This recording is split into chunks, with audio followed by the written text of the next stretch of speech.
Hello दोस्तों, आज के वीडियो में आप माइंड मैप से जुड़ी सारी जानकारी पाएंगे और इसे अंत में बनाना भी सीखेंगे। तो सबसे पहले माइंड मैप क्या है? Mind map idea, thought, information और कॉन्सेप्ट्स को रिप्रेजेंट करने का सबसे इफ़ेक्टिव तरीका है। हम पढ़ाई को आसान और इंटरेस्टिंग भी बना सकते हैं। दोस्तों, हमारा दिमाग टेक्स्ट की अपेक्षा इमेजेस, डायग्राम्स को ज़्यादा पसंद करती है। अगर हम कंपेयर करें कन्वेंशनल नोट और माइंड मैप को, तो माइंड मैप 15 से 20% ज़्यादा इफेक्टिव होता है हमारे कन्वेंशनल नोट्स के कंपेयर में। तो आइए जानते हैं कि माइंड मैप का उपयोग क्या क्या है। सबसे पहले शॉर्ट्स नोट का ये सबसे अच्छा विकल्प है। क्विक रिवीजन कर सकते हैं इसकी सहायता से। घंटों की पढ़ाई हम मिनटों में कर सकते हैं। क्रिएटिविटी और प्रोडक्टिविटी बढ़ेगी। जाहिर सी बात है, अगर हम चीज़ों को बेहतर और नए ढंग से करते हैं तो हमारी क्रिएटिविटी बढ़ेगी और यहाँ पे रिवीजन में कम टाइम लगेगा, जिससे हमारी प्रोडक्टिविटी बढ़ेगी। नेक्स्ट है कॉम्प्लेक्स और जंबल कॉन्सेप्ट को समझने में मदद मिलेगी। हम माइंड मैप में क्या करते हैं, आइडियाज़, कॉन्सेप्ट्स को चुन चुन कर एक प्लेस पे लिखते हैं। जो जंबल्ड कॉन्सेप्ट है उसको क्या करते हैं, निकाल के एक जगह पे लिखते हैं। तो इससे क्या हो गया, जो जंबल्ड कॉन्सेप्ट है, कॉम्प्लेक्स कॉन्सेप्ट है, वो आसान होगा हमारे लिए। नेक्स्ट है माइंड मैप को आसानी से याद कर सकते हैं। जी हाँ, माइंड मैप को याद करना ज़्यादा आसान है compare to text. Mind map पढ़ाई को आसान एवं रोचक बनाता है। माइंड मैप एक इमेज या डायग्राम के फॉर्म में होता है जो हमारे लिए इंटरेस्टिंग है, और हम माइंड मैप को आसान बनाते हैं। चीज़ों को कैटेगराइज करके लिखते हैं, जिससे कि ये हमारे लिए पढ़ना आसान हो गया। बार बार हम फिर से उन बोरिंग वर्ड्स को नहीं देखेंगे।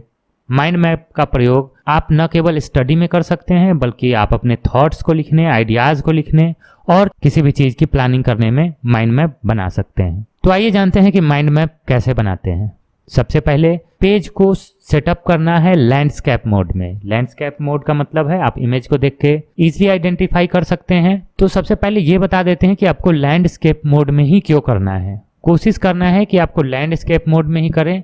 इसके पीछे का जो रीज़न है, क्योंकि आपको जो वर्किंग स्पेस है वो ज़्यादा से ज़्यादा मिलेगा। आपको टॉपिक को या मेन आइडियाज़ को, मेन कॉन्सेप्ट को सेंटर में लिखना है, एकदम बीच में लिखना है। अब उस टॉपिक से ब्रांचेस निकलेंगी और सब टॉपिक से मिलाना है।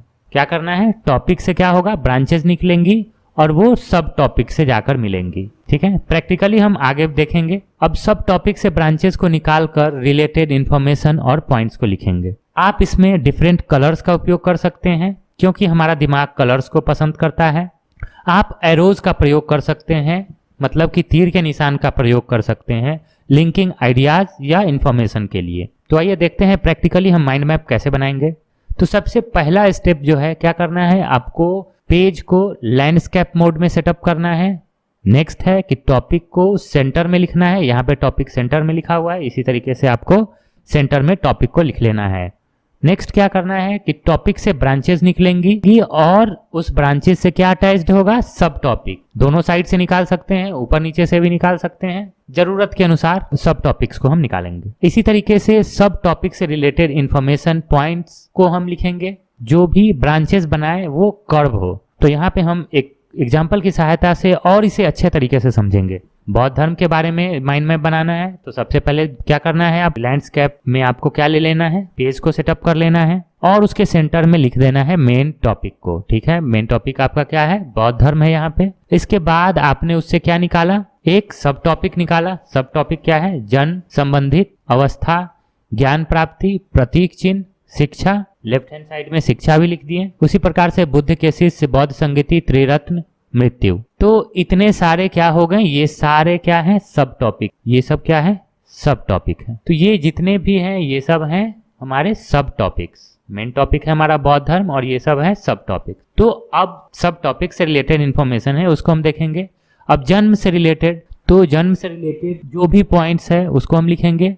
जन्म कहाँ पे हुआ था? लुम्बिनी नेपाल में। कौन से कुल के थे? शाक्य कुल के थे। नाम क्या था? सिद्धार्थ मूल नाम था। और कब हुआ था? 563 ईसा पूर्व में। इस तरीके से हमें क्या करना है, अब जन्म से रिलेटेड जो भी था यहाँ पे हम सारे पॉइंट्स को लिखने की कोशिश किए हैं, जो भी इंपॉर्टेंट पॉइंट्स थे। कोशिश ये करना है कि हमें जो भी लिखना है वह कम से कम शब्दों में लिखना है, हमें कम से कम शब्दों का उपयोग करना है, ठीक है, जिससे कि रिवीजन में आसान हो, हम कुछ ही मिनटों में हम इसे रिवाइज कर पाएंगे। अब देखिए संबंधी में लिखेंगे। संबंधित में संबंधी कौन कौन से थे? पिता कौन थे? सुधोधन थे।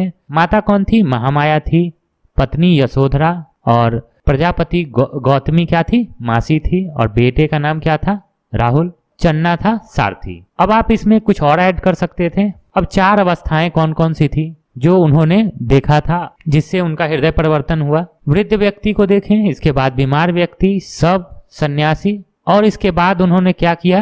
गृह त्याग किया, मतलब कि वैराग्य को अपनाया। कब? कौन से वर्ष में? 29वें वर्ष में, ठीक है। अब नेक्स्ट बढ़ते हैं आगे। ज्ञान प्राप्ति कहाँ पे हुई?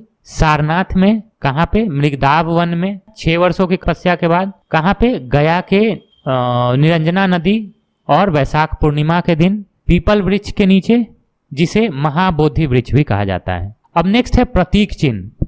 अब हम यहाँ पे जन्म के लिए कमल, गृह त्याग के लिए घोड़ा, युवावस्था सांड, गर्भ हाथी, ज्ञान प्राप्ति बोधि वृक्ष, समृद्धि शेर, निर्वाण पद चिन्ह, मृत्यु स्तूप, जिसे महापरिनिर्वाण भी कहते हैं। उसी तरीके से हम लेफ्ट हैंड साइड में भी देखेंगे कि यहाँ पे भी लिखना है हमें, इस साइड भी हम लिख सकते हैं जो भी सब टॉपिक है उससे रिलेटेड। गुरु कौन थे? अलार कलाम, सांख्य दर्शन की शिक्षा दिए। दूसरे गुरु रुद्रक्राम, जो योग दर्शन की शिक्षा दिए। अब बौद्ध के शिष्य आनंद एवं उपाली हुए। अब यहाँ पे है बौद्ध संगीति। तो बौद्ध संगीति से रिलेटेड जितने भी पॉइंट्स है उसको हम देखेंगे। जैसे कि प्रथम बौद्ध संगीति कब हुई थी? तो ये हुई थी 483 ईसा पूर्व में। कहाँ पे? राजगृह में। उस समय के शासक अजातशत्रु और अध्यक्ष थे महाकश्यप। और उस समय क्या हुआ था? सुत्त पिटक और विनय पिटक का संकलन। ठीक उसी तरह से हम देखेंगे कि 383 ईसा पूर्व में क्या हुआ था? द्वितीय बौद्ध संगीति। कहाँ पे हुई थी? वैशाली में। और इसके समय शासक थे कालाशोक और अध्यक्ष थे साबाकामी। उस समय क्या हुआ था? बौद्ध संघ का विभाजन। वैसे ही तृतीय बौद्ध संगीति कब हुई? 255 ईसा पूर्व में। और कहाँ पे हुआ? पाटलिपुत्र में। उस समय के शासक थे अशोक, अध्यक्ष थे मोगलीपुत्तिस। फिर है चतुर्थ बौद्ध संगीति कब हुई थी? 172 ईस्वी में। कहाँ पे हुआ था? कुंडल वन में। उस समय के शासक कौन थे? कनिष्क। बौद्ध धर्म का विभाजन। और इसके अध्यक्ष कौन थे? वसुमित्र और अश्वघोष। इसी तरीके से देखेंगे कि त्रिरत्न क्या था? बुद्ध, धम्म और संघ। और मृत्यु कब हुआ वो भी देखेंगे। मृत्यु हुआ 483 ईसा पूर्व में, 80 वर्ष की अवस्था में। कहाँ पे हुआ? तो ये कुशीनगर में। अगर आपको इस तरह का माइंड मैप मिले तो उसे समझने के लिए सबसे पहले आपको टॉपिक को देख लेना है, इसके बाद उसके सारे सब टॉपिक्स को देख लेना है और उससे रिलेटेड टर्म्स को देख लेना है। जैसे कि बौद्ध धर्म तो भगवान बुद्ध से रिलेटेड है, तो इनका जन्म कहाँ हुआ? लुम्बिनी नेपाल, शाक्य कुल में। सिद्धार्थ मूल नाम था।